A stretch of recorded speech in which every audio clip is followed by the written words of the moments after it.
जय हिंद साथियों। Indian education study में आपका स्वागत। आइए हम देखते हैं सब्जेक्टिव लुसेंट सामान्य ज्ञान से। यह 21वां अध्ययन होगा और 21वां अध्याय में हम दोस्तों देखेंगे गुप्त साम्राज्य। आइए चलते हैं गुप्त साम्राज्य की ओर।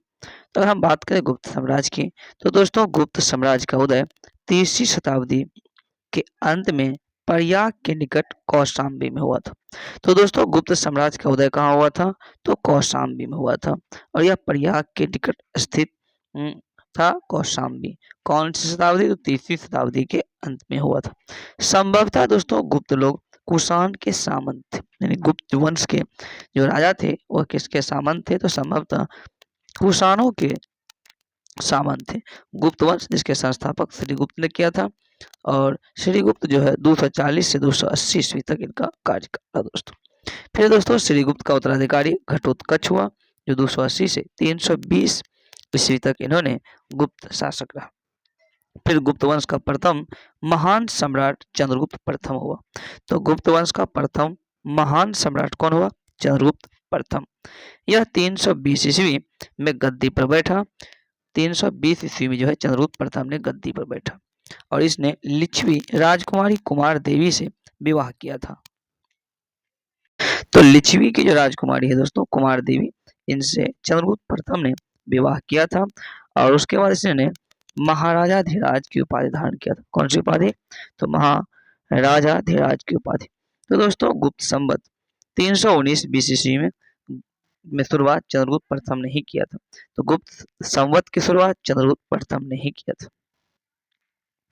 चंद्रगुप्त प्रथम का उत्तराधिकारी समुद्रगुप्त हुआ। तो चंद्रगुप्त प्रथम का उत्तराधिकारी कौन हुआ? समुद्रगुप्त, जो कि 335 ईस्वी में राजगद्दी पर बैठता है। इसने आर्यावर्त के 9 शासकों और दक्षिणावर्त के 12 शासकों को पराजित किया। तो चंद्रगुप्त प्रथम का उत्तराधिकारी जो समुद्रगुप्त हुआ, इन्होंने 335 में ईस्वी में गद्दी पर बैठा, आर्यावर्त के 9 शासक और दक्षिणापंथ के 12 शासकों को पराजित किया।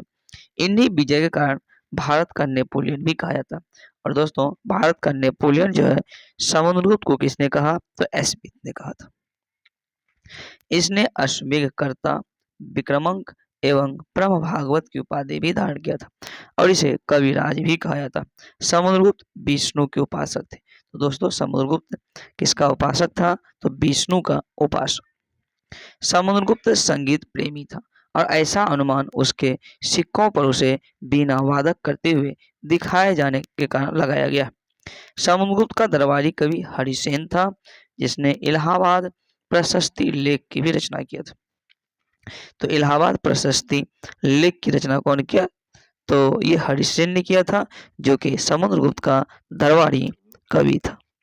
परम भागवत की उपाधि धारण करने वाला पहला गुप्त शासक समुद्रगुप्त था। तो परम भागवत की उपाधि धारण करने वाला पहला गुप्त शासक कौन? समुद्रगुप्त था। गया एवं नालंदा से मिले 2 ताम्रलेख में समुद्रगुप्त को परम भागवत भी कहा गया। दोस्तों समुद्रगुप्त का उत्तराधिकारी चंद्रगुप्त द्वितीय हुआ। तो समुद्रगुप्त का उत्तराधिकारी कौन हुआ? चंद्रगुप्त द्वितीय, जो 380 ईस्वी में राजगद्दी पर बैठता है। तो 380 ईस्वी में राजगद्दी पर बैठा चंद्रगुप्त द्वितीय और इसके शासनकाल में चीनी बौद्ध यात्री फाहियान भारत आया था। तो फाहियान किसके समय भारत आया? चंद्रगुप्त द्वितीय के समय में। चंद्रगुप्त द्वितीय किसका उत्तराधिकारी? तो समुद्रगुप्त का उत्तराधिकारी था। शकों पर विजय के उपलक्ष्य में चंद्रगुप्त द्वितीय ने चांदी का सिक्का भी चलाया था। चंद्रगुप्त द्वितीय ने विक्रमादित्य की उपाधि भी धारण किया था दोस्तों और यह उपाधि इससे पूर्व 57 ईस्वी पूर्व में उज्जैन के शासक ने भी पश्चिमी भारत में शक क्षत्रपों के विजय के उपलक्ष्य में धारण किया था। साब जो है साब, यह चंद्रगुप्त द्वितीय का राजकवि था। साब चंद्रगुप्त द्वितीय के समय में पाटलिपुत्र और उज्जैनी विद्या का प्रमुख केंद्र हुआ करता था। एक अनुश्रुति के अनुसार चंद्रगुप्त द्वितीय के राज दरबार में 9 विद्वानों की एक मंडली निवास करती थी, जिसे नवरत्न कहा गया। महाकवि कालिदास संभवतः इनमें अग्रणी थे। कालिदास के अतिरिक्त धन्वंतरी, छपनक जो कि फलित ज्योतिष का विद्वान था, फिर अमर सिंह जिनकी पुस्तक है कोशकार, उसके बाद शंकु जो कि वास्तुकार थे और फिर बेताल भट्ट, उसके बाद घटकपर्ण और ब्राह्मीर जो कि खगोल वैज्ञानिक थे ब्राह्मीर एवं वररुचि जैसे विद्वान जो है दोस्तों चंद्रगुप्त द्वितीय के दरबार में रहा करता था, जिसे नवरत्न कहा गया। चंद्रगुप्त द्वितीय का उत्तराधिकारी चंद्रगुप्त द्वितीय का संधि विग्राहक जो है सचिव वीरसेन, जो कि एक शैव मतावलंबी था, जिसने शिव की पूजा के लिए उदयगिरी पहाड़ी पर एक गुफा का निर्माण भी करवाया था। वीरसेन व्यापार वीरसेन व्याकरण, न्याय मीमांसा एवं सप्त का प्रकांड पंडित एवं कवि था। चंद्रगुप्त द्वितीय का उत्तराधिकारी कुमारगुप्त प्रथम या गोविंद गुप्त हुआ, जिसका शासनकाल 415 से 454 ईस्वी तक रहा था दोस्तों। नालंदा विश्वविद्यालय की स्थापना कुमारगुप्त प्रथम ने ही किया था। और कुमारगुप्त प्रथम किसका उत्तराधिकारी था? तो चंद्रगुप्त द्वितीय का उत्तराधिकारी था। हालांकि कुमारगुप्त प्रथम का उत्तराधिकारी दोस्तों स्कंदगुप्त हुआ, जो 455 से 467 ईस्वी तक अपने पद पर रहा। स्कंदगुप्त ने गिरनार पर्वत पर स्थित सुदर्शन झील का पुनरुद्धार करवाया था। तो सुदर्शन झील का पुनरुद्धार किसने किया था? तो स्कंदगुप्त ने कहा गिरनार पर्वत पर। स्कंदगुप्त ने पर्णदत्त को स्वराष्ट्र का गवर्नर भी नियुक्त किया था। स्कंदगुप्त के शासनकाल में ही हुनों का आक्रमण शुरू हुआ। अंतिम गुप्त शासक विष्णुगुप्त। तो गुप्त वंश जिसके संस्थापक श्रीगुप्त हो जाएगा। अंतिम शासक विष्णुगुप्त था। गुप्त साम्राज्य की सबसे बड़ी प्रादेशिक इकाई क्या? तो देश था। देश गुप्त साम्राज्य की सबसे बड़ी प्रादेशिक इकाई था, जिसके शासक को गोपना कहा जाता था। एक दूसरी प्रादेशिक इकाई भुक्ति या प्रांत थी, जिसके शासक को उपरी कहलाते थे। भुक्ति के नीचे विषय या जिला नामक प्रशासनिक इकाई होता था, जिसके प्रमुख विषयपति कहलाते थे दोस्तों। पुलिस विभाग के साधारण कर्मचारियों को चाट एवं भाट कहा जाता था। तो चाट एवं भाट जो है पुलिस विभाग के साधारण कर्मचारियों को कहा जाता था। पुलिस विभाग के मुख्य अधिकारी को दंड पाशिक कहा जाता था। तो दंड पाशिक पुलिस विभाग के मुख्य अधिकारी को कहा जाता था। प्रशासन की सबसे छोटी इकाई ग्राम हुआ करता था। ग्राम के प्रशासन ग्राम सभा द्वारा संचालित होता था। तो ग्राम के जो प्रशासक हैं यह किसके द्वारा संचालित होता था? तो यह ग्राम के जो प्रशासन है ग्राम सभा के द्वारा संचालित किया जाता था। ग्राम सभा के मुखिया ग्रामिक कहलाता था एवं अन्य सदस्य महत्तर कहलाते थे। ग्राम समूहों की छोटी इकाई पेट था। तो ग्राम समूह की छोटी इकाई क्या कहा जाता था? पेट। गुप्त शासक कुमारगुप्त के दामोदर गुप्त ताम्रपत्र में भूमि बिक्री संबंधी अधिकारियों के क्रियाकलापों का भी उल्लेख। भू राजस्व जो है कुल उत्पादन का 1/4 भाग से 1/6 भाग हुआ करता था। भू राजस्व जो है इसका जो है कितना? तो 1/4 से 1/6 तक हुआ करता था। गुप्त काल में बलात् श्रम यानी कि विष्टि राज्य के लिए आय का एक स्रोत माना जाता था। इससे जनता द्वारा दिया जाने वाला कर भी माना जाता था। आर्थिक उपयोग के आधार पर भूमि की जो है निम्नलिखित प्रकार थी। जैसे क्षेत्र हो गया, जो कृषि योग्य भूमि था, गुप्त वंश में उसको क्षेत्र कहा गया। हालांकि वास करने योग्य भूमि यानी कि जो रहने योग्य भूमि था इसको वास्तु कहा गया। और पशुओं के चारा योग्य जो भूमि था दोस्तों उसे चारागाह कहा गया। तो चारागाह भूमि जो पशुओं के चारा के योग्य हो। सील भूमि ऐसी भूमि जो जोत योग्य नहीं था उसे सील कहा गया। अपृहत ऐसी भूमि जो जंगली हुआ करता था उसे अपृहत कहा।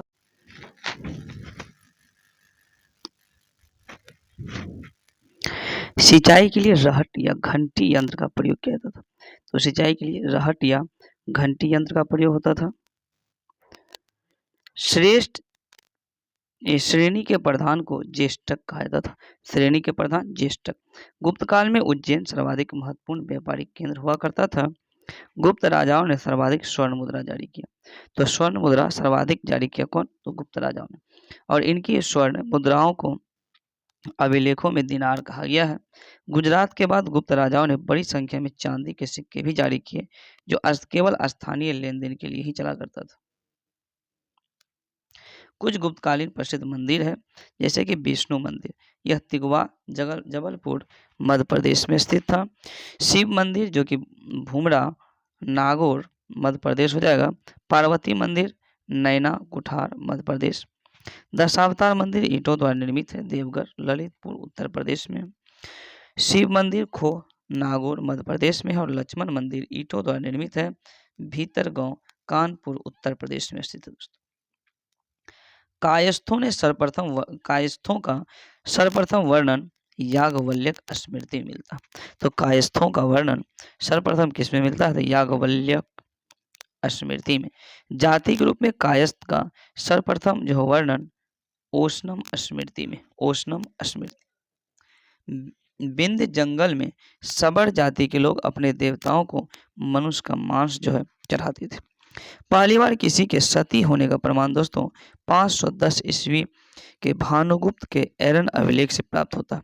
यानी किसी के सती होने का जो पहला प्रमाण है वह एरन अभिलेख से मिलता है, जो कब का 510 ईस्वी का है, और यह भानुगुप्त का अभिलेख है जिसमें किसी भोजराज की मृत्यु पर उसकी पत्नी के सती होने का उल्लेख है। गुप्त काल में वैश्यावृत्ति करने वाली महिलाओं को गणिका कहा गया और जो वृद्ध वैश्या थी उसे कुटनी कहा गया।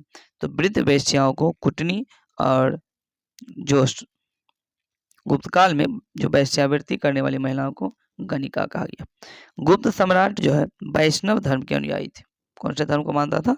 तो वैष्णव धर्म, तथा इन्होंने इसे राजधर्म भी अपनाया था। गुप्त वंश का राजधर्म वैष्णव धर्म ही था।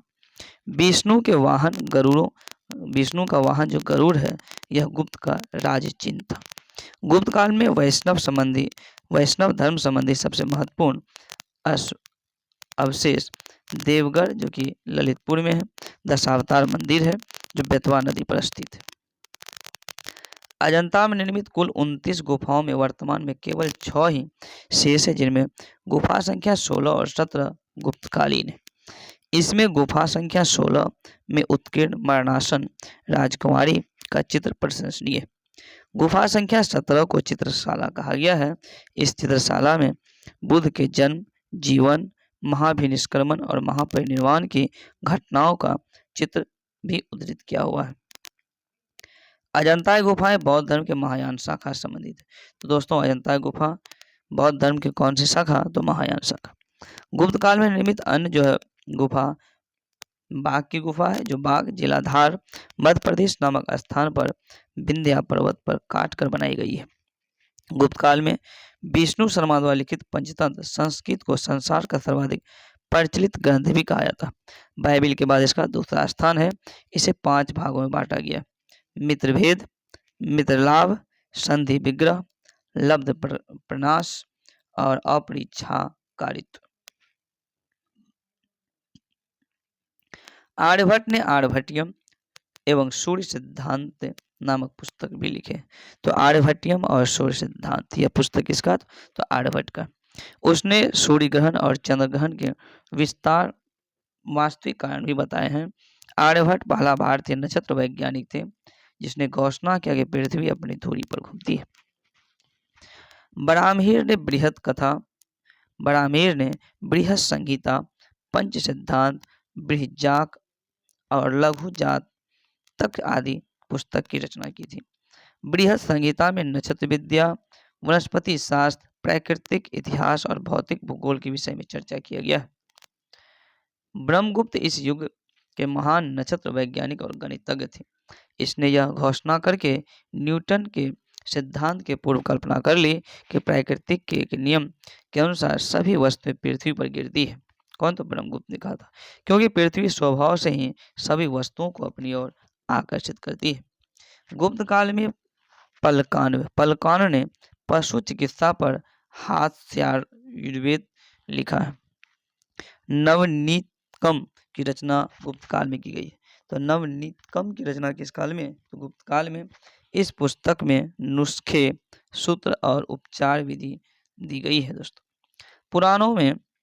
पुराणों की वर्तमान रूप की रचना गुप्त काल में ही हुई है। पुराण का वर्तमान रूप की जो रचना हुई है गुप्त काल में, इसमें ऐतिहासिक परंपराओं का उल्लेख। संस्कृत जो गुप्त काल की राजकीय भाषा हुआ करता था। गुप्त काल में चांदी के सिक्के को रुपये का कहा जाता था। याज्ञवल्क्य, नारद, कात्यायन और बृहस्पति स्मृति की रचना भी गुप्त काल में ही हुई है। मंदिर बनाने की कला का जन्म किस काल में? तो गुप्त काल में ही हुआ दोस्तों। मंदिर बनाने की कला का जन्म गुप्त काल में हुआ है। त्रिमूर्ति की अवधारणा का विकास भी गुप्त काल में ही हुई। गुप्त काल के शासकों ने मंदिर और ब्राह्मणों को अधिक जो है ग्राम अनुदान में भी दिया था। गुप्त काल लौकिक साहित्य की सृजना के लिए स्मरणीय है। भास के 13 नाटक इसी काल में लिखा गया। शूद्रक का लिखा हुआ नाटक मृच्छकटिकम या माटी की खिलौना गाड़ी, जिसमें निर्धन ब्राह्मण के साथ वैश्या के प्रेम वर्णित है, यह जो है प्राचीन नाटकों में सर्वोत्कृष्ट माना जाता है। कालिदास कृत अभिज्ञान शकुंतलम, जिसमें राजा दुष्यंत और शकुंतला के प्रेम की कथा है, यह द्वितीय भारतीय रचना है जिसका अनुवाद यूरोपीय भाषाओं में भी हुआ और ऐसा प्रथम रचना भागवत गीता है। सांस्कृतिक उपलब्धियों के कारण गुप्त काल को भारतीय इतिहास का स्वर्ण काल भी कहा था। तो दोस्तों भारतीय इतिहास का स्वर्ण काल गुप्त काल को कहा जाता है। क्यों? तो इसके सांस्कृतिक उपलब्धियों के कारण। नगरों का कर्मिक पतन गुप्त काल की महत्वपूर्ण विशेषता, यानी कि नगर का कर्मिक रूप से पतन जो प्रारंभ हुआ यह गुप्त काल में के ही हुआ था, गुप्त काल के समय में ही हुआ था। तो गुप्त वंश का जो अध्याय था यहाँ तक समाप्त होता है। अगर ये वीडियो दोस्तों पसंद आया तो आप इसे लाइक करें, चैनल को सब्सक्राइब करें। Thank you.